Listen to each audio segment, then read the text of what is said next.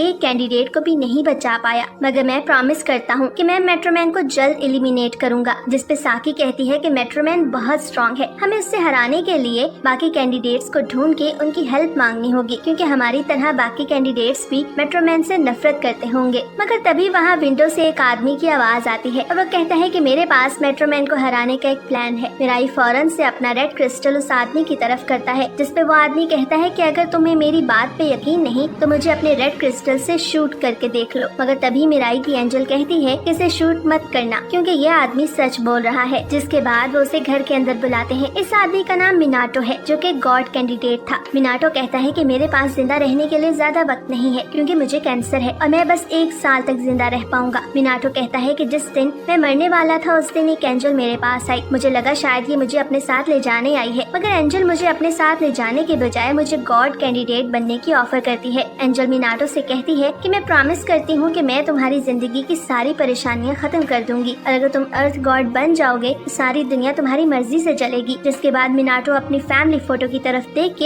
Angel की offer को accept कर लेता है, क्योंकि मिनाटो अपनी फैमिली को दुनिया की सारी खुशियाँ देना चाहता था। मिनाटो बताता है कि मैंने अपनी पावर्स का यूज करके बहुत सारे अमीर लोगों से अपनी फैमिली की खातिर बहुत सारे पैसे हासिल कर लिए, मगर तब मुझे रियलाइज हुआ कि भला मुझ जैसा एक चोर अर्थ गॉड बनने के काबिल नहीं है। मगर मैं मेट्रोमैन को भी अर्थ गॉड बनने नहीं दूंगा, क्योंकि वो एक बहुत बुरा इंसान है। इसलिए मैंने 14 लोगों को अपने रेड क्रिस्टल से शूट करके बाकी कैंडिडेट्स को ढूंढने का ऑर्डर दिया था। और जब मैंने तुम दोनों की फोटो देखी तो मुझे अंदाजा हो चुका था कि तुम दोनों अच्छे इंसान हो। मिनाटो की स्टोरी सुनने के बाद मिराई मिनाटो के साथ टीम अप करने के लिए मान जाता है, मगर एक शर्त पे कि अगर मिनाटो अपना इलाज करा के खुद को ठीक करे, क्योंकि मिराई नहीं चाहता था कि मिनाटो अपनी फैमिली को अकेला छोड़ के दुनिया से चला जाए। मिनाटो मिराई की बात मान लेता है। साथ ही मिनाटो बताता है कि हमें अपनी आइडेंटिटीज को छुपाने के लिए स्पेशल सूट्स पहनने होंगे। जिसके बाद वो वहाँ से चला जाता है। अगले दिन हम मेट्रोमैन को देखते हैं, जो कि एक हाई स्कूल स्टूडेंट है और मेट्रोमैन का रियल नेम कैनेडे है। मेट्रोमैन अपने फ्रेंड से पूछता है कि अगर तुम्हारी कोई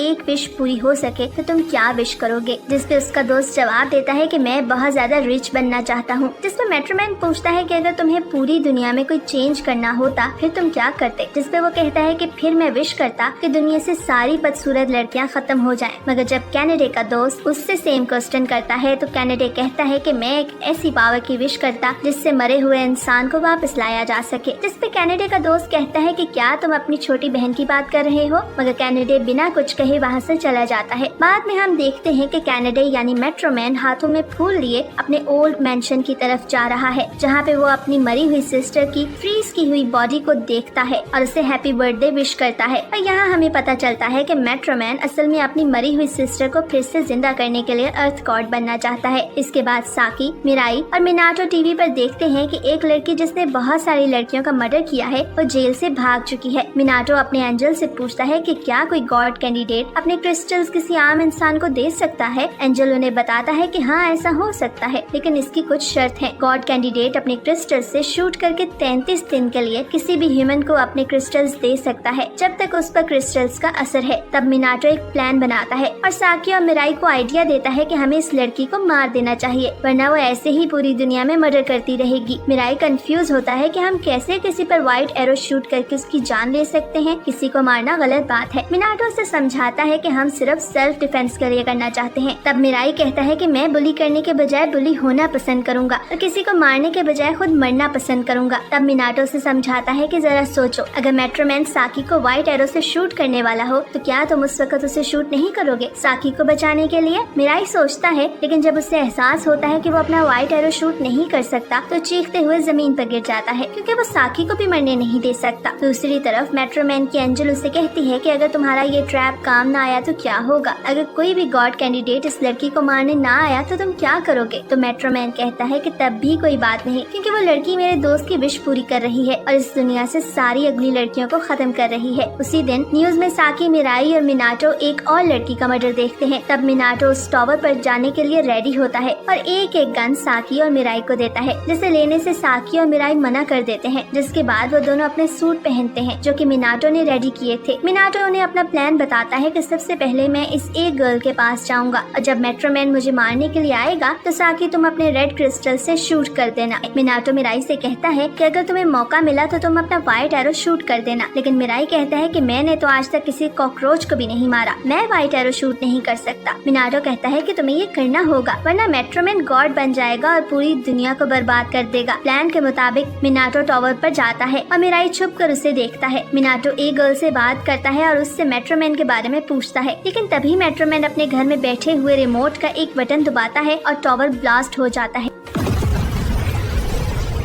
ये सब देखते ही मिराई सोचता है कि शायद उसने अपने दोस्त को खो दिया है, लेकिन फिर वो मिनाटो को टावर से नीचे गिरते हुए देखता है और उसे पकड़कर एक बिल्डिंग की छत पर ले आता है। मिनाटो कहता है कि इस एक्सप्लोजन प्रूफ सूट की वजह से वो बच गया, लेकिन तभी मेट्रोमैन उनके पीछे आ जाता है और अपना व्हाइट क्रिस्टल मिराई की तरफ कर देता है। मिराई मेट्रोमैन को समझाता है कि वो बहुत गलत कर रहा है, लेकिन मेट्रोमैन उसकी कोई बात नहीं सुनता और तभी मिनाटो और मिराई उससे लड़ने के लिए हवा में उड़ने लगते हैं। मेट्रोमैन अपनी एंजल को कहता है कि तुम सब पर नजर रखना और मुझे गाइड करती रहना, और मिनाटो और मिराई की एंजल्स भी उनके पीछे आ जाती हैं। लेकिन मिराई की एंजल मिनाटो के पीछे आती है ताकि मेट्रोमैन को ये लगे कि वो मिनाटो की एंजल है। मिनाटो और मिराई एक साथ अटैक करने का सोचते हैं, लेकिन तभी मेट्रोमैन उनसे कहता है कि मैंने वो पीछे बिल्डिंग में भी एक बम फिट किया है, अगर तुम लोगों ने कोई भी होशियारी की तो बहुत से बेगुनाह लोग मारे जाएंगे। मिराई की एंजल कहती है कि इसकी बात नहीं सुनो, ये झूठ बोल रहा है। तब मेट्रोमैन की एंजल कहती है कि ये एंजल बता सकती है कि कौन झूठ बोल रहा है और कौन सच, लेकिन इसके लिए उसे उस शख्स का चेहरा देखना पड़ेगा। मिनाटो मेट्रोमैन की बात मान लेता है और उसकी तरफ जाने लगता है। मिनाटो मेट्रोमैन की तरफ जाते हुए मिराई से कहता है कि जैसे ही मैं इसके करीब पहुंचूं, तुम अपने एरो से इसे शूट कर देना। मेट्रोमैन जैसे ही मिनाटो पर अपना व्हाइट एरो शूट करता है, तब मिराई अपना एरो शूट करके उसके अटैक को डोज कर लेता है, जिसके बाद वो अपने रेड एरो को स्वर्ड की तरह यूज करता है और मेट्रोमैन के पास जाकर उस पर अटैक करने लगता है। बदले में मेट्रोमैन भी उस पर अटैक करता है। तब मिनाटो सोचता है कि क्या मिराई पागल हो चुका है, इस तरह तो उसका सूट डिस्ट्रॉय हो जाएगा। मेट्रोमैन मिराई से बचते हुए अपना एरो उस पर दोबारा शूट करता है, लेकिन मिराई उसे फिर से ब्लॉक कर देता है। मेट्रोमैन मिराई से भागते हुए अपना एरो मिनाटो पर शूट करता है, लेकिन मिराई बीच में आकर उसे भी डोज कर लेता है और मिनाटो को बचा लेता है। मेट्रोमैन और मिराई की फाइट देखकर मिनाटो डिसाइड करता है कि वो मेट्रोमैन के पीछे से उसे शूट करेगा। वो मेट्रोमैन की बैक पर जाकर अपनी गन से उसे शूट करने लगता है, जिससे मेट्रोमैन का फेस मास्क थोड़ा सा टूट जाता है और मिराई जो उसकी तरफ उस पर अटैक करने के लिए आ रहा था, उसका फेस देखकर वहीं पर रुक जाता है। मिनाटो उससे अटैक करने का बोलता है, लेकिन तब तक मेट्रोमैन भाग जाता है। मेट्रोमैन के जाने के बाद मिनाटो और मिराई वापस साकी के घर आते हैं। रूम में पहुंचकर मिनाटो मिराई पर बहुत गुस्सा करता है और कहता है, क्या तुम पागल हो गए थे जो ऐसे फाइट कर रहे थे? तब मिराई कहता है कि मैंने उसका फेस देखा है। मिराई कहता है कि बहुत ट्राई करने के बाद भी वो खुद को रेडी नहीं कर पाया मेट्रोमैन को मारने के लिए। तब मिनाटो उससे कहता है कि अगर हमें इस दुनिया को बचाना है तो हमें मेट्रोमैन को मारना होगा ताकि वो गॉड ना बन सके। फिर वो मिराई से मेट्रोमैन के चेहरे के बारे में पूछता है, लेकिन साकी कहती है कि इस पर हम कल बात करेंगे। अगले दिन स्कूल में साकी की फ्रेंड मिराई को साकी का पीछा करते हुए देखती है और उसकी इंसल्ट करने के लिए जाने लगती है। तब साकी अपने फ्रेंड को रोक लेती है और कहती है कि मैं इसे बुली नहीं करना चाहती। साकी की फ्रेंड पूछती है कि क्या तुम इसमें इंटरेस्टेड हो, तो साकी कहती है कि नहीं, और ये बात मिराई भी सुन लेता है। शाम में मिनाटो मिराई से कहता है कि क्या वो मेट्रोमैन का स्केच ड्रॉ कर सकता है, लेकिन मिराई इतना डिप्रेशन में होता है कि वो कहता है उसे कुछ याद नहीं। तब साकी मिनाटो को ब्रेक लेने का कहती है और मिनाटो के जाने के बाद वो अपनी एंजल्स को भी वहाँ से जाने का कहती है और मिराई को अपने साथ रात रुकने का बोलती है और कहती है कि आज रात मिराई उसके साथ उसके बेड पर सोए। जब वो बेड पर लेटते हैं तो साकी मिराई से कहती है कि हम बचपन से बहुत अच्छे दोस्त थे, लेकिन जब हम बड़े हुए तो मैं भी बाकी सब बच्चों की तरह तुम्हारा मजाक उड़ाती थी और तुम्हें तंग करती थी। जब हमारा स्कूल एंड हुआ तो मैं तुमसे सॉरी करना चाहती थी, लेकिन तब तक तुम वहाँ से चले गए थे। मैंने तुम्हारा पीछा किया था और देखा कि तुम एक बिल्डिंग से छलांग लगा रहे हो। तब मैं और ज्यादा सैड हो गई थी और मैं भी मरना चाहती थी। तब मुझे मेरा एंजल मिला जिसने मेरी जान बचाई। साकी बहुत ज्यादा सैड होती है और कहती है कि मैं अब जिंदा नहीं रहना चाहती, मुझे मरना है। साकी की विश को पूरा करने के लिए मिराई अपने हाथ उसके हाथ के साथ बांधकर अपने विंग्स के जरिए उड़कर उसे आसमान पर ले जाता है और वहाँ जाकर वो अपना हाथ खोल देता है और साकी को सोचने का एक मौका देता है। लेकिन साकी जैसे ही नीचे गिरने लगती है तो वो मिराई का हाथ पकड़ लेती है और कहती है कि मुझे बचा लो, मुझे नहीं मरना। तभी एक मैजिकल रोप से उनके हाथ बंध जाते हैं और मिराई साकी को एक होटल की रूफ पर ले जाता है और मिराई साकी से कहता है कि वो उससे बिल्कुल भी गुस्सा नहीं है और वो दोनों हंसते हुए वापस अपने रूम में आ जाते हैं। अगले दिन जब मिनाटो मिराई और साकी प्लान कर रहे होते हैं कि वो मेट्रोमैन को कैसे पहचानेंगे, तब साकी कहती है कि उसे भी विंग्स चाहिए ताकि वो मिनाटो और मिराई की हेल्प कर सके। मिनाटो की एंजल साकी को बताती है कि उसे विंग्स उसी सूरत में मिल सकते हैं कि अगर उसका एंजल फर्स्ट रैंक एंजल बन जाए या फिर अगर वो किसी फर्स्ट रैंक गॉड कैंडिडेट को अपने एरो से शूट करे और उसके मरने के बाद उसके विंग्स और एरोज ले ले। मिनाटो कहता है कि मेरे मरने के बाद तुम मेरे विंग्स ले लेना। तब साकी कहती है कि आपको कुछ नहीं होगा, मैं कोई और तरीका ढूंढ लेती हूँ विंग्स लेने का, लेकिन मैं हर हाल में मेट्रोमैन को मार के रहूंगी। उसके बाद साकी कहती है कि ये रूम बहुत छोटा है, मैंने एक बड़ा घर अरेंज कर लिया है जहाँ पर हम सब प्लानिंग्स करेंगे। तब मिनाटो उसकी बात सुनकर हैरान होता है और मिराई से कहता है कि रात में तुम दोनों में क्या बात हुई है जो ये इतना बदल गई है। मिराई उससे कोई जवाब नहीं देता और तब साकी का एंजल बोलता है कि वो फर्स्ट रैंक एंजल बनने की कोशिश करेगा ताकि साकी के पास विंग्स आ सके, और वो मिनाटो के एंजल से इसके तरीके पूछता है। तो मिनाटो की एंजल बताती है कि अगर तुम बहुत सारा नॉलेज गेन कर लो तो तुम फर्स्ट रैंक एंजल बन सकते हो। वो सब न्यू घर में शिफ्ट हो जाते हैं। जब साकी मिनाटो का दिया हुआ सूट पहनने के लिए रूम में जाती है तो वहाँ उसका एंजल बहुत सारी बॉल्स लिए कमरे में मौजूद होता है और साकी को बताता है कि ये बॉल्स बुक्स हैं और एक बॉल में 1000 से भी ज्यादा बुक्स हैं और मैं इसे तुम्हारे लिए रीड करूंगा ताकि मैं फर्स्ट रैंक एंजल बन जाऊं और तुम्हें विंग्स मिल सके। साकी उसे थैंक्स बोलती है। साकी सूट चेंज करके जब मिराई और मिनाटो के सामने आती है तो वो दोनों हैरान रह जाते हैं, लेकिन तभी वहाँ पर एक पोर्टल ओपन होता है जिसमें से एक रेड एरो साकी की तरफ आता है। मिराई जल्दी से साकी के सामने आ जाता है, लेकिन तभी मिनाटो कहता है कि ये उसका एरो है। जरूर मिनाटो ने जिन लोगों को शूट किया था उनमें से किसी एक आदमी को किसी ने मार दिया है, इसीलिए वो एरो मिनाटो के पास वापस आ गया है। तभी मिनाटो को कुछ गलत होने का एहसास होता है और वो कहता है कि मेरी फैमिली खतरे में है और शायद मेरी आइडेंटिटी भी किसी को पता चल गई है। मिनाटो और मिराई मिनाटो के घर की तरफ जाते हैं और रास्ते में मिनाटो अपनी वाइफ को कॉल करता है, लेकिन उसकी वाइफ कॉल पिक नहीं करती। घर के बाहर पहुंचकर वो एक अनजान शख्स को देखते हैं। मिराई को इस शख्स को मारने का कहकर मिनाटो अपने घर में एंटर हो जाता है और अपनी वाइफ और बेटी को पूरे घर में ढूंढता है, लेकिन उससे वो पूरे घर में नहीं मिलती। उसे वो ब्राइडल ड्रेस भी फटा हुआ मिलता है जो उसने अपनी बेटी के लिए बनाया था। तब उसे लगता है कि उसने अपनी फैमिली को खो दिया है। दूसरी तरफ मिराई उस शख्स पर रेड एरो शूट करता है, लेकिन वो शख्स वहाँ से गायब हो जाता है। मिराई कंफ्यूज था कि वो एक गॉड कैंडिडेट है या फिर कोई आम ह्यूमन जिसे मेट्रोमैन ने रेड एरो शूट करके अपना सर्वेंट बना लिया है। कुछ देर बाद वो शख्स एक पार्क में जाता है। उसका नाम हाजिमा था। वो जब दुनिया में आया तो बहुत बदसूरत था और जब बड़ा हुआ तो और बदसूरत होता चला गया। वो बहुत गरीब था और सब उससे हेट करते थे। वो किसी से भी बात नहीं कर सकता था। और फिर एक दिन जब वो घर गया तो उसकी माँ खुद को मार चुकी थी। हाजिमा भी खुद को मारना चाहता था, लेकिन तभी वहाँ पर एक एंजल आकर उसे बचा लेता है, उसे गॉड पावर्स देता है, यानी कि हाजिमा भी एक गॉड कैंडिडेट था। अगले दिन हाजिमा अपना रेड एरो एक लड़की पर शूट करता है, जिससे वो लड़की उससे प्यार करने लगती है और उस लड़की को किस करने का बोलता है, लेकिन तभी हाजिमा खुद को शीशे में देखता है और खुद से ही डर जाता है और चीखने लगता है और घर आकर अपनी एंजल के सामने बहुत रोता है कि वो बहुत बदसूरत है। तभी वो न्यूज चैनल में मेट्रोमैन को देखता है और कहता है कि मुझे मेट्रोमैन का फॉलोअर बनना है। तब हाजिमा का एंजल उसे बताता है कि ये बहुत ही ज्यादा खूबसूरत है और बहुत अमीर घर से है। तब हाजिमा डिसाइड करता है कि वो प्लास्टिक सर्जरी करवाएगा और मेट्रोमैन का फॉलोअर बन जाएगा। हाजिमा प्लास्टिक सर्जरी करवा लेता है और खूबसूरत बन जाता है, लेकिन फिर भी वो सेटिस्फाइड नहीं था। तब वो न्यूज चैनल में मिराई और मेट्रोमैन की फाइट देखता है और कहता है कि मेट्रोमैन मुश्किल में है, मैं मेट्रोमैन की मदद करूंगा और उसके सारे दुश्मनों को मार डालूंगा। हाजिमा एक और प्लास्टिक सर्जरी के लिए डॉक्टर के पास जाता है और उससे अपने रेड एरो से शूट करता है। डॉक्टर उसे बताती है कि कुछ सालों पहले एक लड़का आया था जो कि अपनी मरी हुई बहन को ऐसे ही खूबसूरत रखना चाहता था और उसने भी मुझसे कुछ टिप्स ली थी। हाजिमा घर आता है और डॉक्टर की बताई हुई डिटेल्स के मुताबिक वो मेट्रोमैन को सर्च करता है। कुछ दिनों बाद कैनेडी अपनी क्लास में होता है और एक लड़की उसके पीछे आकर उससे कहती है कि एक गॉड कैंडिडेट तुम्हारा फॉलोअर बनना चाहता है और वो म्यूजिक क्लास में तुमसे मिलना चाहता है। कैनेडी उस लड़की पर रेड एरो से शूट करता है, लेकिन इस पर तो पहले से ही हाजिमा ने शूट कर रखा था, इसलिए वो व्हाइट एरो से लड़की पर शूट करके उसे मार डालता है ताकि वो लड़की किसी और के सामने ये बात ना करे। कैनेडी हाजिमा से मिलने नहीं जाता बल्कि उससे लैपटॉप पर बात करता है। वो हाजिमा का टेस्ट लेने के लिए डिसाइड करता है और सारे गॉड कैंडिडेट्स को ढूंढने के लिए कहता है, जिस पर हाजिमा उसे बताता है कि उसने एक गॉड कैंडिडेट की फैमिली को ढूंढ लिया है। और कैनेडी के कहने पर हाजिमा मिनाटो की फैमिली को एक ग्लास बॉक्स में बंद कर देता है। मिनाटो अपनी फैमिली के लिए बहुत परेशान होता है जब कैनेडी उसे कॉल करता है और बताता है कि तुम्हारी फैमिली पार्क में है, अगर तुम उसे बचा सकते हो तो बचा लो। मिराई और मिनाटो उस पार्क में जाते हैं। उनके जाने से साकी बहुत ज्यादा सैड हो जाती है कि वो उनकी कोई हेल्प नहीं कर सकती क्योंकि उसके पास विंग्स नहीं है और उसका एंजल उसकी हेल्प करने के लिए फिर से उस रूम में जाकर बुक्स पढ़ने लगता है। मिनाटो पार्क में जाते सीधा उस क्लास के अंदर चला जाता है और अपनी वाइफ से पूछता है, क्या तुम मुझसे लव करती हो?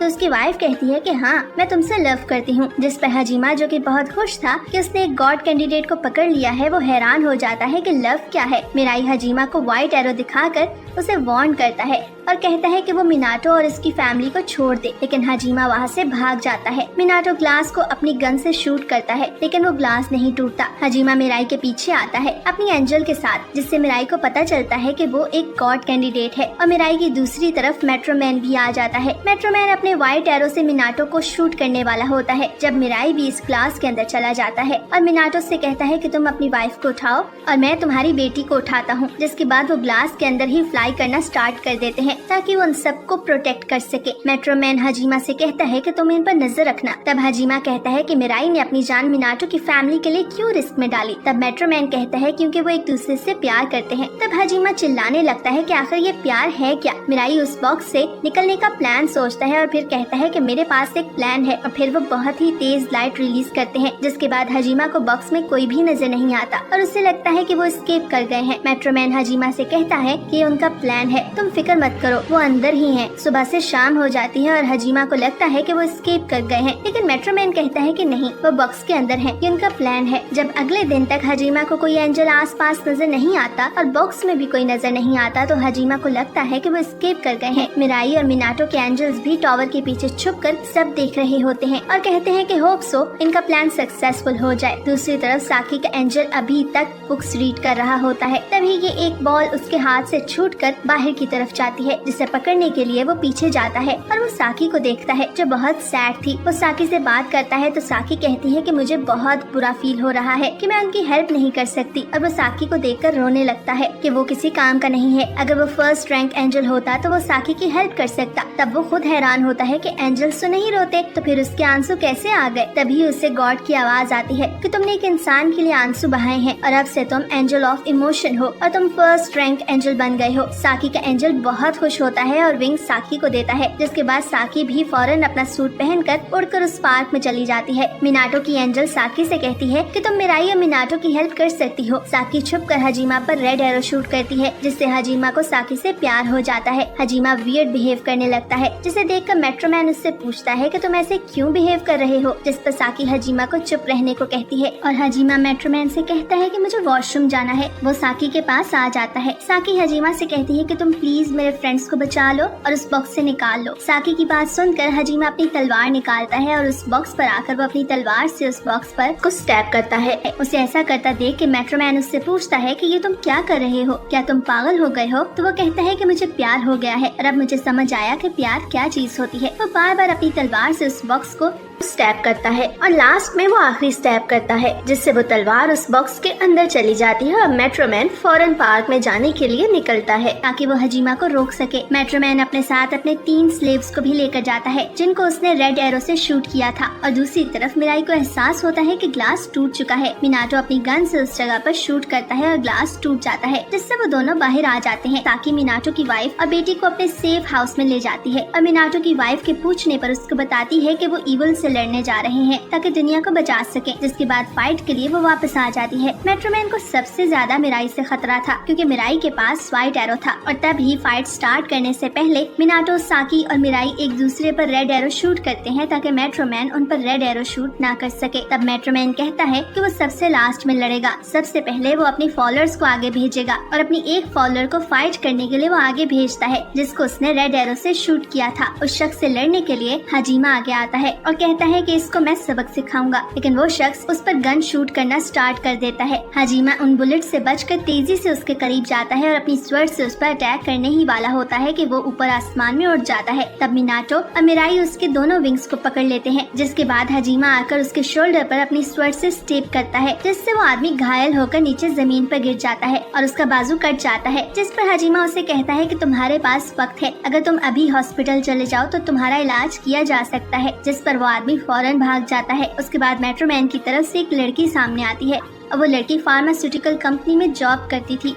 और उस लड़की ने बहुत सारे वायरसेस बना रखे थे, जिन्हें वो एक रैट पर टेस्ट करके दिखाती है, जिससे वो रैट फौरन मर जाता है। वो कहती है कि अगर तुम में से किसी ने भी मुझे मारा तो ये वायरस फट के पूरी दुनिया में फैल जाएगा, क्योंकि मेरे स्टमक में भी एक बटन है। तब मेट्रोमैन सबसे पहले मिराई को आगे जाने का कहता है और मिराई अपनी दुनिया को बचाने के लिए उस लड़की की तरफ जाता है। साकी रोते हुए उसे रुकने का कहती है, लेकिन मिराई नहीं रुकता और उस लड़की की तरफ बढ़ता है। उस लड़की के पास जाकर मिराई अपने विंग्स खोल लेता है और जैसे ही वो लड़की वो वायरस शूट करती है, मिराई फौरन उसे अपने एरो से उसको स्टीप करके उस वायरस को वहीं पर डिस्ट्रॉय कर देता है, जिसके बाद वो उसे व्हाइट एरो से शूट करने की कोशिश करता है, लेकिन बहुत ट्राई करने के बाद भी वो उस पर एरो शूट नहीं कर सकता और कहता है कि मैं किसी को नहीं मार सकता। और दूसरी तरफ मिनाटो अपनी बीमारी की वजह से बर्दाश्त नहीं कर पाता और नीचे जमीन पे गिर जाता है। उसकी हालत बहुत ज्यादा खराब थी, लेकिन मिनाटो फिर भी अपनी गन निकालता है और मेट्रोमैन की तरफ करके शूट करने की ट्राई करता है। तभी मेट्रोमैन उसकी तरफ अपना व्हाइट एरो शूट करता है और दूसरी तरफ वो लड़की अपनी वो सिरिंजेस शूट करती है जो कि एक दूसरा वायरस था। अब दोनों ने एक साथ अटैक किया था, तो मिराई के लिए दोनों को बचाना इम्पॉसिबल था। मिराई मेट्रोमैन के अटैक को ब्लॉक करके मिनाटो को बचा लेता है और साकी मिराई के सामने आ जाती है ताकि वो मिराई को बचा सके। साकी को मुश्किल में देख के हाजिमा अपनी स्वर्ड से इन सिरिंजेस को स्टीप करता है, जिनसे 2 सिरिंजेस टूट जाती हैं और तीसरी सिरिंज हाजिमा को लगती है, जिससे हाजिमा की बॉडी पिघलने लगती है। लेकिन इतने में हाजिमा उस लड़की पर अपनी स्वर्ड से अटैक करता है, जिससे वो लड़की मर जाती है। मरने से पहले हाजिमा साकी से कहता है कि मुझे जिंदगी नहीं चाहिए थी, लेकिन तुमसे मिलकर मुझे पता चला कि जिंदगी इम्पोर्टेंट है और मुझे खुशी है कि मैं तुम्हारे काम आ सका। हाजिमा की एंजल हाजिमा की मैजिकल रिंग्स और साकी का एरो साकी को देती है। मेट्रोमैन मिराई से कहता है कि ये सब तुम्हारी वजह से हुआ है, हाजिमा तुम्हारी वजह से मरा है। तभी मिराई उसे कहता है कि मैं किसी को मरता हुआ नहीं देखना चाहता और ना ही मैं किसी को मारना चाहता हूँ। तभी मिनाटो की तबीयत ज्यादा खराब होने लगती है और मेट्रोमैन उस पर अपना व्हाइट एरो शूट करता है, लेकिन मिराई जल्दी से मिनाटो को वहाँ से हटा लेता है और उसे व्हाइट एरो से बचा लेता है। मेट्रोमैन का तीसरा स्लेव डरकर वहाँ से भाग जाता है और कहता है कि मुझे जिंदा रहना है, मुझे नहीं मरना। मिराई मिनाटो को साकी को देता है ताकि वो उसे जमीन पर वापस ले जाए और तब मेट्रोमैन मिराई से कहता है कि तुम बिल्कुल बेकार हो, तुम तो कभी एक कॉकरोच को भी नहीं मार सकते, तो मुझे क्या मारोगे। वो मिराई को बहुत ज्यादा डीमोटिवेट करता है और मिराई कहता है कि हाँ, ये बात बिल्कुल सच है कि मैं लोगों को मारना नहीं चाहता, मैं तुम्हारी तरह का नहीं हूँ और मेरा कोई इरादा नहीं है कि मैं तुमको मार कर अपने हाथ गंदे करूं, बल्कि मैं तुम्हें सजा दिलवाऊंगा ताकि तुम्हें एहसास हो कि तुमने कितना गलत किया है। मेट्रोमैन हंसने लगता है और कहता है कि यहाँ पर किसी को भी नहीं पता कि एंजल्स होते हैं, तुम किसी को क्या यकीन दिलाओगे। इसके बाद वो दोनों फाइट के लिए रेडी हो जाते हैं और मेट्रोमैन मिराई से कहता है कि हमें फाइट से पहले कुछ रूल्स बना लेने चाहिए, जिस पर सब हैरान होते हैं कि मेट्रोमैन रूल्स कैसे फॉलो कर सकता है। मिराई कुछ रूल्स बनाता है और रूल्स के अकॉर्डिंग वो दोनों जमीन पर आ जाते हैं ताकि फाइट हो सके। मेट्रोमैन कहता है कि वो टॉस के बाद फाइट स्टार्ट करेंगे, लेकिन जैसे ही वो कॉइन को फ्लिप करता है वो मिराई पर व्हाइट एरो शूट कर देता है, जिसे मिराई फौरन से ब्लॉक कर देता है। और अब मिराई की टर्न थी। मिराई मेट्रोमैन पर एरो शूट करता है, लेकिन मेट्रोमैन उसे ब्लॉक कर देता है। मेट्रोमैन कहता है कि वही गॉड बनने के लायक है और वही बेस्ट कैंडिडेट है। और फिर उसे याद आता है कि कुछ साल पहले उसकी बहन जिंदा थी और वो बहुत खूबसूरत थी, वो बहुत अमीर थी और वो अपनी बहन से बहुत प्यार करता था। वो नहीं चाहता था कि उसके अलावा उसकी बहन का कोई भी दोस्त हो, लेकिन एक दिन उसकी बहन उसे कहती है कि एक लड़का उसे दोस्त बनाना चाहता है, जिस पर कैनेडे को बहुत गुस्सा आता है और कैनेडे उससे मना करता है। कैनेडे का गुस्सा देखकर उसकी बहन बहुत डर जाती है और उससे दूर भागने लगती है। जब कैनेडे उसका हाथ पकड़ता है तो वो खुद को छुड़ाती है और नीचे जाकर गिर जाती है, जिससे उसके सर पर चोट लगती है। कैनेडे घबरा जाता है और उसे बचाने के लिए जाता है। वो जब नीचे जाता है तो देखता है कि उसकी बहन अभी जिंदा है और वो उसे बचा सकता है, लेकिन फिर वो सोचता है कि अगर वो अपनी बहन को नहीं बचाएगा तो वो हमेशा उसे ऐसे ही खूबसूरत रख सकता है। और फिर वो अपनी बहन को मरने देता है और उसके मरने के बाद उसकी बॉडी को स्टोर कर लेता है ताकि वो हमेशा खूबसूरत रहे। लेकिन फिर वो अचानक रोने लगता है और उससे एहसास होता है कि उसने अपनी बहन को मारकर बहुत गलत किया है और फिर वो नाइफ निकालकर खुद को भी मारना चाहता था। लेकिन तभी वहाँ पर एंजल आती है और उसे गॉड पावर्स देती है और उसे मरने से रोक लेती है और उसे कहती है कि अगर तुम गॉड बन जाते हो तो तुम अपनी बहन को एंजल बनाकर जिंदा रख सकते हो। इसी वजह से वो गॉड बनना चाहता था ताकि वो अपनी बहन को जिंदा कर सके और इसीलिए वो सब गॉड कैंडिडेट्स को मार रहा था। जिसके बाद वो मिराई पर दोबारा से अटैक करता है, लेकिन मिराई उसके एरो को ब्लॉक कर देता है और उनकी सारी फाइट पूरी सिटी में स्क्रीन पर दिखाई जा रही थी, लेकिन वो कौन दिखा रहा था ये कोई नहीं जानता था। तब साकी कहती है कि मेट्रोमैन, अगर तुम गॉड बन गए तो तुम पूरी दुनिया को डिस्ट्रॉय कर दोगे। तो मेट्रोमैन कहता है कि बिल्कुल ऐसा नहीं होगा, मैं तो जस्टिस करूंगा, दुनिया में जितने भी गरीब हैं मैं उनको मार डालूंगा और यहाँ पर सिर्फ अमीर ही जिंदा रहेंगे, क्योंकि गरीबों को जिंदा रहने का कोई हक नहीं है। अब पूरा सिटी उसकी ये बात सुन रहा था। अब मेट्रोमैन और मिराई एक दूसरे से कुछ इंचेस की दूरी पर ही खड़े थे और उनके लिए एक दूसरे के एरो को ब्लॉक करना बहुत ज्यादा मुश्किल हो रहा था। मेट्रोमैन मिराई को देख के कहता है कि अब तुम सोच रहे हो कि तुम मुझसे हार जाओगे। तब मिराई कहता है कि नहीं, मैं सोच रहा हूँ कि तुम असली मेट्रोमैन नहीं हो। तो मेट्रोमैन कहता है क्या तुम पागल हो, मैं ही मेट्रोमैन हूँ। और उसके बाद वो गुस्से में आकर अपना मास्क उतार देता है और मिराई उसका चेहरा देखता है। कोई भी नहीं जानता था कि मिराई ने ऐसा क्यों किया है, लेकिन मिराई को तब भी यकीन नहीं था कि वो मेट्रोमैन है, क्योंकि वो सारे रूल्स फॉलो कर रहा था। अब मिराई ये सोच रहा था कि मेट्रोमैन सारे रूल्स फॉलो कर रहा है, ये हो ही नहीं सकता। तभी मिराई भागते हुए उसके करीब जाता है। अब मेट्रोमैन का शूट किया हुआ व्हाइट एरो ब्लॉक करके उस पर अपना रेड एरो शूट करता है, लेकिन मिराई उस पर अपना रेड एरो शूट नहीं कर पाता, जिससे मिराई को ये कंफर्म हो जाता है कि मेट्रोमैन पर पहले से किसी ने रेड एरो शूट कर दिया है, इसलिए मेट्रोमैन सारे रूल्स फॉलो कर रहा है। मेट्रोमैन दोबारा से उस पर व्हाइट एरो शूट करने की कोशिश करता है, लेकिन मिराई फौरन से उसके एरो को ब्लॉक करके उसके दोनों हाथों को बांधकर अपने विंग्स खोलकर उसके चेहरे को कवर कर लेता है, जिससे मेट्रोमैन कुछ भी नहीं देख सकता था और ना ही मिराई पर अटैक कर सकता था। मेट्रोमैन बहुत ज्यादा पैनिक हो जाता है और अपनी नाइफ निकाल कर मिराई पर स्टीप करने लगता है, लेकिन मिराई उससे बच जाता है, लेकिन किसी भी सूरत उसके हाथ नहीं छोड़ता। मेट्रोमैन अपने एंजल को रिंग्स अपने दूसरे हाथ में देने के लिए कहता है, लेकिन उसकी एंजल उसकी बात नहीं सुनती और चुप करके अपनी जगह पे खड़ी रहती है। मेट्रोमैन अपने विंग्स निकाल कर उड़ने की कोशिश करता है, लेकिन तभी साकी और मिराई उसके दोनों हाथों को बांध देते हैं और वो अपनी जगह से नहीं हिल पाता। मिनाटो, जिसकी हालत बहुत ज्यादा खराब हो चुकी थी, वो अपनी जगह से उठता है और अपनी गन लेकर मेट्रोमैन की तरफ आता है, लेकिन वो रास्ते में गिर जाता है। तब वो अपनी वाइफ और अपनी बेटी को याद करता है और गन मेट्रोमैन की तरफ करता है। तब मेट्रोमैन बहुत ज्यादा पैनिक होता है और उनसे माफी मांगता है और कहता है कि मुझे गॉड नहीं बनना, तुम मुझे जाने दो, बेशक मुझे जेल में डाल दो। लेकिन मिनाटो कहता है कि मैंने वादा किया था कि मैं मरने से पहले तुम्हें जरूर मारूंगा, और उसके बाद वो मेट्रोमैन को शूट कर देता है और बार बार शूट करने की वजह से मेट्रोमैन मर जाता है। मेट्रोमैन के मरने के बाद कुछ रेड एरोस और मैजिकल रिंग्स आसमान की तरफ जाते हैं, लेकिन मिराई उनका पीछा नहीं करता और मिनाटो को लेकर हॉस्पिटल जाता है। हॉस्पिटल में मिनाटो की वाइफ को डॉक्टर बताता है कि मिनाटो के पास बहुत कम वक्त है और वो अब नहीं बच सकता। डॉक्टर्स के जाने के बाद मिनाटो की वाइफ उसके मुंह में सिगरेट रखती है, क्योंकि वो हर टाइम सिगरेट पीता रहता था, लेकिन तभी सिगरेट गिर जाती है और मिनाटो भी मर जाता है। और मिराई भी ये जान जाता है कि चाहे कुछ भी हो जाए, अब मिनाटो हमारे पास वापस नहीं आ सकता। इसके बाद मिनाटो की एंजल उसके मैजिकल रिंग्स और उसके विंग्स साकी को देती है और रात को साकी मिराई को सब कुछ छोड़ के वापस चलने को बोलती है। मिराई इस सब का जिम्मेदार खुद को ठहराता है, क्योंकि उसे कुछ भी करके ये सब होने से रोकना चाहिए था। मिराई को लगता है कि साकी ये सभी किसी रेड एरो के असर में बोल रही है, मगर साकी उससे बताती है कि वो किसी रेड एरो की वजह से नहीं, बल्कि असल में मिराई से वो बहुत मोहब्बत करती है। यही वजह थी कि वो वहाँ मिराई को तसल्ली दे रही थी। मिराई साकी को बताता है कि इस सब का मास्टरमाइंड कोई और है, क्योंकि केनाडे यानी मेट्रोमैन भी वो सभी कुछ रेड एरो के असर में कर रहा था। जब वो मरा तो उसके रेड एरोस उसकी बॉडी से निकल के किसी और के पास चले गए। योइटो केनाडे का फॉलोअर था और असल में वही केनाडे को कंट्रोल कर रहा था। केनाडे के मरने पे वो अपनी जीत की खुशी मनाता है। चर्च में मिराई ये सोच के परेशान होता है कि आखिर उसे और कितने लोगों की जान लेनी होगी। साकी मिराई के लिए खाना बना रही थी, लेकिन मिराई उसके आने से पहले ही थक हार के सो जाता है। साकी को उस पे प्यार आता है और वो आराम से उसे एक ब्लैंकेट से कवर करती है।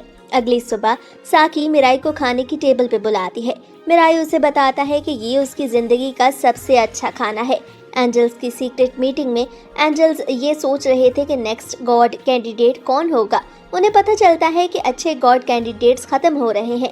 एक एंजल ये वादा करता है कि वो जल्द से जल्द एक अच्छा गॉड कैंडिडेट जरूर ढूंढेगा। वो एंजल वापस जमीन पे मिराई के पास जाता है। उसे बताता है कि एक नया गॉड कैंडिडेट बहुत जल्द अपने आप को रिवील कर रहा है। तब हमें पता चलता है कि योइटो ने खुद को पब्लिक के सामने एक्सपोज कर दिया है। वो सबको बताता है कि गॉड ने जमीन पर 13 एंजल्स भेजे ताकि वो ऐसे कैंडिडेट्स को ढूंढ सकें जो नेक्स्ट अर्थ किंग बनेंगे। योइटो को स्कूल में कोई भी पसंद नहीं करता था और इसी वजह से एक दिन उसने अपनी जिंदगी खत्म करने के बारे में सोचा, लेकिन तभी एक एंजल उसके पास आता है और वो उसे कुछ एरोस और रिंग्स देता है, जिससे योइटो के पास उड़ने की और किसी को भी अपनी तरफ अट्रैक्ट करने की एबिलिटी मिल जाती है। योइटो अपने रेड एरोस का इस्तेमाल करके अपने स्कूल के सभी लोगों में फेमस हो जाता है और वो उन सभी से सभी कुछ लेता है जो वो चाहता था। योइटो को जब पता चलता है कि मेट्रोमैन यानी केनाडे बाकी सभी गॉड कैंडिडेट्स को मार रहा है तो उसे अपनी फिक्र होने लगती है और तब योइटो केनाडे पे अपने रेड एरो को शूट करता है और इस तरह वो मिराई के साथ केनाडे की एक फाइट करवाता है जिसमें मिराई ने केनाडे को हरा दिया था। योइटो चाहता था कि मिराई ही नेक्स्ट अर्थ किंग बने। योइटो बाकी बच जाने वाले 6 कैंडिडेट से मिलने के लिए काफी एक्साइटेड था। वो मिराई को नहीं जानता था, मगर फिर भी उसकी ख्वाहिश थी कि मिराई ही नेक्स्ट किंग बने। मिराई और साकी भी ये सब जान गए थे, लेकिन वो जानते थे कि ये एक ट्रैप है, क्योंकि योइटो ने बाहर ला के एक एक करके मार देना चाहता है। मिराई के एंजल को भी ऐसा ही लगता है।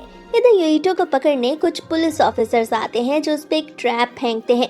मगर यूइटो वहाँ से गायब ही हो जाता है कि किसी को कुछ भी समझ में नहीं आता कि आखिर यूइटो 1 मिनट में किधर चला गया। साकी इस सबसे तंग आ चुकी थी। वो मिराई के साथ किसी ऐसी जगह चले जाना चाहती थी जहाँ उन्हें कोई भी न ढूंढ पाए और वो एक आम और सादा सी जिंदगी गुजार सके। मिराई भी हमेशा साकी के साथ रहने का ही ख्वाब देखता है। वो चाहता था कि वो साकी के साथ एक सिंपल जिंदगी गुजारे, लेकिन वहाँ से भाग जाना उसके नजदीक बुज़दिली थी। इसलिए वो फैसला करता है कि वो वहीं नॉर्मल लोगों की तरह रहेंगे ताकि किसी को भी उनकी असलियत के बारे में पता ना चल सके, और फिर जैसे ही उन्हें मौका मिलेगा वो इस सब मुसीबत को ख़त्म कर देंगे। वो दोनों स्कूल जाने लगते हैं और वहाँ वो नॉर्मल स्टूडेंट्स की तरह बिहेव करने की कोशिश करते हैं ताकि कोई भी ये ना जान सके कि वो गॉड कैंडिडेट्स हैं। एक दिन स्कूल से वापस आते वक्त मिराई के पास एक गाड़ी रुकती है। मिराई तो उसे देखते ही डर जाता है। उसे लगता है कि शायद उसे मारने के लिए ही वो शख्स वहाँ आया है, लेकिन ऐसा नहीं था। वो बंदा मिराई को बताता है कि वो अथॉरिटी की तरफ से आया है और वो मिराई को बचाना चाहता है क्योंकि मिराई की जान खतरे में है। मिराई जैसा पावरफुल गॉड कैंडिडेट किसी की नज़र में नहीं आना चाहिए, और यही वजह थी कि वो शख्स वहाँ मिराई के पास ऐसे आया था। मिराई ने उसे देख के अपने विंग्स खोल लिए थे और वो उस पर अपना एरो शूट करने ही वाला था, मगर उस शख्स ने उसे ऐसा करने से मना किया और असल हकीकत बताई कि इस वक्त उसकी एक और साथी साकी से बात कर रही है। वो शख्स मिराई के हाथों को गौर से देखता है ताकि वो ये पता चला सके कि मिराई का एरो रेड है या वाइट, मगर साकी के बारे में सुनने के बाद मिराई साकी की तरफ भागता है। वो देखता है कि उसके पास एक फीमेल एजेंट खड़ी है जिसे प्यार भरी नज़रों से देख रही थी। दरअसल साकी ने उस पर अपना रेड एरो शूट कर दिया था। ये देख के वो शख्स अपनी फीमेल एजेंट के पास जाता है ताकि वो उस एरो को देख सके, मगर उससे वो एरो वहाँ भी दिखाई नहीं देता। वो शख्स अपनी साथी से चंद सवालात करता है तो उसके जवाब में वो फीमेल एजेंट उसे बताती है कि वो साकी को कितना ज़्यादा पसंद करती है। तब वो शख्स मिराई और साकी को बताता है कि वो फीमेल एजेंट असल में उसकी बीवी है और उसने उन एरोस के बारे में सिर्फ कहानियों में सुना था, लेकिन आज असल में अपनी आंखों से भी देख लिया। वो अपना नाम होशी बताता है। होशी मिराई से कहता है कि दुनिया की सभी गवर्नमेंट्स मिराई और साकी को ढूंढ रही हैं ताकि वो उन्हें एज अ वेपन इस्तेमाल कर सकें।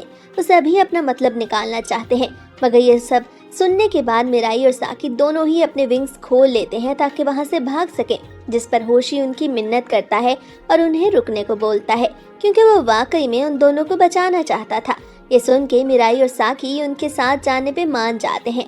होशी उन्हें बताता है कि बाकी सभी कैंडिडेट्स को पकड़ लिया गया है और अब वो सभी पावरफुल लोगों के लिए एक माइंडलेस वेपन है जिसे वो जब चाहें जैसे चाहें इस्तेमाल कर सकते हैं, और अगर उन कैंडिडेट्स को ना रोका गया तो वो दुनिया में तबाही फैला देंगे। मिराई ये बिल्कुल भी नहीं चाहता था कि वो इस सब का हिस्सा बने। वो खुद से प्रॉमिस करता है कि वो ऐसा कुछ भी नहीं होने देगा। होशी मिराई और साकी को एक अपार्टमेंट में लेके आता है। होशी की बीवी जिसका नाम यूमिकी था अब भी बस साकी की तरफ ही देखे जा रही थी। वो अपनी पुरानी जिंदगी की तरफ वापस नहीं जाना चाहती थी। उसे ऐसे देखते हुए साकी थोड़ा अनकंफर्टेबल महसूस करती है और यूमिकी से रिक्वेस्ट करती है कि वो अपने घर अपने हस्बैंड के साथ चली जाए, जिस पर यूमिकी मिराई और साकी को 2 मोबाइल फोन्स देती है ताकि ज़रूरत पड़ने पे वो उसे इस्तेमाल कर सके। उनके जाने के बाद मिराई साकी से बोलता है कि उन्हें होशी पे ट्रस्ट नहीं करना चाहिए, मगर साकी का ख्याल था कि उन्हें होशी पे ट्रस्ट करना चाहिए क्योंकि वो अपनी सारी कोशिशों में सिंसियर है। मिराई भी मान जाता है कि वो होशी की मदद ज़रूर करेंगे। होशी चाहता था कि साकी थोड़ी देर के लिए अपने विंग्स उसकी वाइफ यूमिकी को दे दे। साकी थोड़ी देर सोचती है और फिर अपने रिंग को यूमिकी को पहना देती है, जिस पर यूमिकी की बैग से 2 विंग्स निकल आते हैं और अब वो एंजल्स को देख पा रही थी, मगर वो सभी कुछ होशी को अब भी नजर नहीं आ रहा था। सिर्फ यूमिकी ही उस रिंग को पहनने की वजह से ये सब देख पा रही थी। होशी उन्हें एक शॉकिंग न्यूज़ बताता है कि पूरी कंट्री में काफ़ी सारे फेक गॉड कैंडिडेट्स सामने आ रहे हैं। मिराई ये असल हकीकत जानने के बाद उनमें से एक को मिलता है, मगर वो वाकई में नकली गॉड कैंडिडेट था। साकी फैसला करती है कि वो यूमिकी को और ज़्यादा पावर्स देगी, इसलिए वो उसे अपना रेड एरो भी इस्तेमाल करने को देती है। कुछ दिनों बाद मिराई एक और गॉड कैंडिडेट्स मिनामी कावा से मिलता है। वो उस पर अटैक करता है। मिनामी कावा वहाँ से नहीं भागता और कांपता ही रहता है। मिराई के पूछने पे वो बताता है कि उसके पास विंग्स नहीं है। तभी मिराई को पास के घर से एक आवाज़ सुनाई देती है। दरअसल वहाँ एक लड़का अपने भाई को बता रहा था कि उसने अपनी पावर्स का इस्तेमाल करके अपने पेरेंट्स को मार दिया। ये सुनकर उसका बड़ा भाई सदमे में चला जाता है और खुद को भी मारने को बोलता है, मगर इससे पहले कि वो लड़का अपने बड़े भाई पे अटैक करता, मिराई वहाँ पहुँच जाता है। और उसके अटैक को रोक लेता है। उस लड़के का एंजल वहां आता है और मिराई को उसके गॉड कैंडिडेट होने के बारे में बताता है। उस लड़के का नाम शूजी था। शूजी बताता है कि उसने सारी जिंदगी बहुत से लोगों को मुश्किल में देखा और वो चाहता है कि लोगों को उनके मरने की विश को पूरा करके इन मुश्किलों से उन्हें निजात दिलवाए। मिराई शूजी को बताता है कि किसी भी मुश्किल का हल मरना नहीं होता और हर किसी को अपनी जिंदगी खुशी और आराम के साथ जीने का हक है। लेकिन शूजी की सोच उसके उलट थी। वो खुद को डेथ का किंग बोलता है। वो मिराई की बात मानने से इनकार करता है। मिनामी कावा शूजी को बताता है कि हर किसी की जिंदगी का एक मकसद होना चाहिए। हर शख्स को अपने उसी मकसद के लिए जीना चाहिए। जिंदगी मुश्किल ज़रूर है, मगर मुश्किल हालात से फाइट करना ही इंसान को असल में जिंदा रहने का हौसला देता है। मिनामी कावा की बातें सुनने के बाद शूजी उसकी बात मान जाता है और अपने भाई को नहीं मारता, लेकिन वो अब भी अपनी जान ज़रूर लेना चाहता था। तब साकी का एंजल वहाँ आता है और शूजी को ऐसा करने से मना करता है, खास तौर पे तब तक जब तक कोई अच्छा गॉड कैंडिडेट चूज नहीं कर लिया जाता।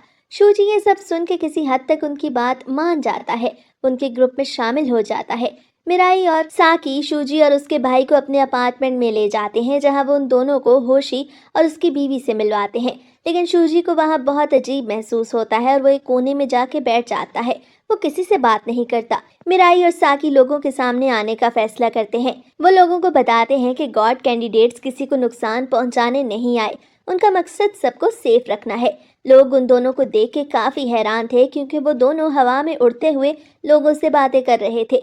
तभी वहाँ यूइटो भी आ जाता है, जो असल में मिराई का बहुत बड़ा फैन था, लेकिन उसे यकीन नहीं था कि वो असल में मिराई से ही बात कर रहा है। इसलिए वो अपने रेड एरो से मिराई पे अटैक करता है, जिसे मिराई डॉज कर देता है। मिराई यूइटो से अकेले में बात करने को बोलता है, जिस पर वो तीनों टेलीपोर्ट होकर स्पेस जैसी पीसफुल जगह आ जाते हैं। वो काफी सीरियस कन्वर्सेशन करने वाले थे। मिराई यूइटो से कहता है कि एक अच्छा गॉड कैंडिडेट चूज होने तक तुम हमारे साथ काम कर सकते हो। यूइटो को इस सब में कुछ खास दिलचस्पी तो नहीं थी, मगर ये सभी कुछ उसे मिराई कह रहा था, इसलिए वो इस बात पे मान जाता है कि अब से वो उनके साथ मिलकर काम करेगा। इधर एक और फीमेल गॉड कैंडिडेट जिसे गवर्नमेंट अथॉरिटीज ने पकड़ रखा था, उसका नाम यूरी था। यूरी को उसके एंजल्स बताते हैं कि बहुत जल्द एक गॉड कैंडिडेट को चूज किया जाएगा, इसलिए वो वहां से भागने के बारे में सोचती है। वो खुद को बेहोश कर लेती है, जिस पर कुछ गार्ड्स उसे देखने आते हैं, मगर तभी वो अपने रेड एरोस को शूट करती है और उन सभी गार्ड्स को अपने कंट्रोल में कर लेती है। वो गार्ड्स उसे वहां से भागने में मदद करते हैं। यूरी खिड़की से कूद के वहां से भाग जाती है। रास्ते में उसे मिराई, साकी और यूइटो मिलते हैं, जो उसे अपने साथ शामिल कर लेते हैं। यूइटो यूरी को एक मैजिकल रिंग देता है, जिससे यूरी के भी विंग्स निकल आते हैं और अब वो भी हवा में उड़ सकती थी। वो सभी वहां से उड़ के कहीं और जाने लगते हैं। रास्ते में यूइटो यूरी को बताता है कि उसके वाइट एरो को इस्तेमाल करके किसी को भी मार देने की एबिलिटी की वजह से सब उससे दूर रहते थे, लेकिन सिर्फ मिराई और उसके दोस्तों ने ही उस पर ट्रस्ट किया, इसलिए वो उन्हें नुकसान से बचाने के लिए कुछ देर के लिए उनसे दूर हो रहा है। होशी उन सबको बताता है कि असल गॉड कैंडिडेट चूज करने का वक्त आ गया है। सबका ख्याल था कि उनमें सबसे ज्यादा काबिल सिर्फ मिराई ही है, जो नेक्स्ट किंग बन सकता है। इधर शूजी अपने एंजल से एक अच्छे किंग की क्वालिटीज के बारे में पूछता है। एंजल उसे बताता है कि किंग के पास इनक्रेडिबल पावर्स होंगी। उसके पास काफी सारे रेड और व्हाइट एरोज होंगे, जिनकी मदद से वो जमीन को हेवन या हेल में बदल सकता है। लेकिन एक बार किंग बनने के बाद वो कैंडिडेट इंसान नहीं रहेगा, बल्कि उसे यहाँ से जाना होगा। ये सुन के सब हिचकिचाने लगते हैं। भले ही सबसे उन्हें काफी सारी पावर्स मिल रही थी, मगर कोई भी अपनी आइडेंटिटी को बदलना नहीं चाहता था। सभी इंसान रह के अपनी जिंदगी को एंजॉय करना चाहते थे। ये देख के शूजी आगे बढ़ता है और कहता है कि मैं किंग बन के पूरी दुनिया के इंसानों पर रेड क्रिस्टल्स का यूज करके उन्हें अपने मुताबिक कंट्रोल करूंगा, ताकि दुनिया में अमन कायम रहे। मिराई का ख्याल था कि शूजी का आइडिया बिल्कुल बकवास है, क्योंकि किसी की भी जिंदगी को कंट्रोल करके आप सभी कुछ खराब कर देंगे। यूइटो, जो फोन कॉल पे ये सभी कुछ सुन रहा था, मिराई के हक में वोट करता है। यूरी और साकी भी मिराई को ही किंग बनाने पे वोट करती हैं, क्योंकि मिराई काफी काइंड नेचर का मालिक था। एंजल्स उन सबको बताते हैं कि मिराई को किंग बनने के लिए एक और वोट की जरूरत है। वो सब फैसला करते हैं कि वो एक और गॉड कैंडिडेट गुकी से मिलने जाएंगे। गुकी एक साइंटिस्ट था, उसे फिजिक्स में नोबेल प्राइज मिला था। गुकी के एंजल का नाम मूनी था, जो एंजल ऑफ डिस्ट्रक्शन था। मिराई और उसके साथ ही गुकी से मिलने पहुंच जाते हैं, लेकिन मूनी उन्हें रोक लेता है। वो मिराई से कहता है कि गूकी से मिलने से पहले उन्हें दुनिया को बताना ही होगा कि आखिर उनका प्लान क्या है। तभी वहाँ काफी सारे हेलीकॉप्टर्स आ जाते हैं जो मिराई और उसके साथियों पे हमला करने वाले थे, लेकिन मिराई और उसके साथी वहाँ से टेलीपोर्ट होकर शहर की सेफ साइड पे आ जाते हैं। तब मिराई सभी गॉड कैंडिडेट से उनके अपने अपने गोल्स बताने को बोलता है। सबसे पहले शूजी बताता है। वो कहता है कि वो हर किसी की जिंदगी आसान बनाना चाहता है, चाहे इसके लिए उसे अगले को मारना ही क्यों ना पड़े, क्योंकि इस तरह वो दूसरों को उनकी मुसीबत भरी जिंदगी से निजात दिला सकता है। यूरी सबको बताती है कि वो एक लग्जरी यार्ड पे रहना चाहती है। वो चाहती है कि उसके कंट्रोल में काफी सारे रोबोट्स हों जो दुनिया को उसकी मर्जी पे चलाएं। यूइटो अपनी बारी पे सबको हैरान कर देता है। वो बोलता है कि वो सभी स्कूलों को तबाह कर देना चाहता है ताकि किसी भी स्टूडेंट को होमवर्क ना करना पड़े और वो सुकून की जिंदगी गुजार सके। साकी निहायत जेंटल वे में सबको बताती है कि वो हर किसी के चेहरे पे मुस्कुराहट देखना चाहती है। वो हर किसी की जिंदगी को आसान बनाना चाहती है। अब मिराई की बारी थी। मिराई कहता है कि वो दुनिया को वैसा ही रहने देगा जैसी वो है, क्योंकि उसे लोगों की जिंदगियों में इंटरफेरेंस करना पसंद नहीं है। लोग जैसे हैं अच्छे और खुश हैं। गोकी भी अपने घर पे टीवी पे बैठा मिराई और उसके साथियों की ये स्पीच देख रहा था। गोकी किसी भी अर्थ किंग या गॉड की एग्जिस्टेंस पे यकीन नहीं रखता था। उसे लगता था कि ये सभी कुछ एंजल्स का फैलाया हुआ एक ट्रैप है जिसकी मदद से वो दुनिया को कंट्रोल करते हैं। लेकिन मिराई की स्पीच सुनने के बाद गोकी ट्रांसपोर्ट होकर मिराई और उसके ग्रुप के पास पहुंच जाता है। गोकी उन सब से बोलता है कि ये सभी कुछ एंजल्स का फैलाया हुआ एक ट्रैप है जिसके जरिए वो उन सभी को फंसा रहे हैं, क्योंकि दुनिया काफ़ी एडवांस हो चुकी है और उन्हें किसी भी किंग की ज़रूरत नहीं है। साइंस और टेक्नोलॉजी ही दुनिया का असल फ्यूचर है जिसकी मदद से दुनिया को और ज़्यादा अच्छी जगह बनाया जा सकता है बगैर किसी अर्थ किंग के। साकी को लगता है कि गोकी की बात बिल्कुल ठीक है, क्योंकि कहीं न कहीं उसे भी ऐसा ही लगता था। मगर मिराई गोकी से एग्री नहीं करता और कहता है कि इस दुनिया को चलाने के लिए किसी ऐसे काबिल किंग की ज़रूरत है जिस दुनिया को एक अच्छी और सेफ प्लेस बना सके। गोकी बोलता है कि उन सभी को अपनी पावर्स को ख़त्म कर देना चाहिए और आम लोगों की तरह रहना चाहिए, ना कि एक ऐसे गॉड कैंडिडेट की तरह जिससे लोग डरते हों। शूजी भी गोकी की बात से एग्री करता है। वो हर वक्त मौत के खौफ में नहीं रहना चाहता था, लेकिन मिराई उन दोनों की बात से एग्री नहीं करता और कहता है कि अगर कोई भी आगे ना बढ़ा तो मजबूरन उसे ही नया किंग बनना होगा। ये देखते हुए यूइटो जल्दी से एक बिल्डिंग के पास छुपे हुए स्नाइपर्स के पास पहुंच के मिराई से पहुंचता है कि क्या मैं इन्हें अपने रेड क्रिस्टल से शूट करके अपनी टीम में शामिल कर लूं, क्योंकि यूइटो सारी सिचुएशन को कंट्रोल करना चाहता था। लेकिन तभी अचानक से एक बुलेट मिराई के करीब से गुजरती हुई यूइटो को लगती है। अब प्लाटिनियम एंड का ये पार्ट यहीं ख़त्म होता है।